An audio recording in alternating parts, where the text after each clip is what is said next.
Reading language 全班第3 ，writing 全班第2。平時成日上堂咧，匿埋唔答問題咁樣，陰啲，原來咁犀利嘅。因為我要第1，我要高分個 friend。哦，即係原來係有勁敵嘅。你哋係幾分之差定？佢81。你咧？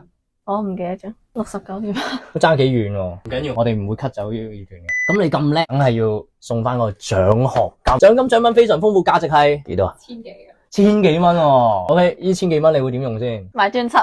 韓星嘅專輯。喺 photo book 噶咯。喺 photo book，怪唔知你 reading 爭啲啦。即係 refer to 一個字啦，跟住之後佢係睇翻前面嘅。做係咩嚟話preposition 啊後面嘅 noun。係啦，一定要跟名詞啊！喂，真係學到嘢喎。遲啲要踴躍啲答問題喎，係咪啊？全部我識咁樣答晒佢喎，得唔得啊？啊，得。買專輯。係。我隊 band 嘅專輯。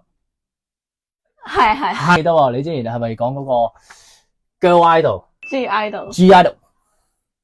我會注意多啲噶啦，OK，因為呢個 market 唔可以得罪。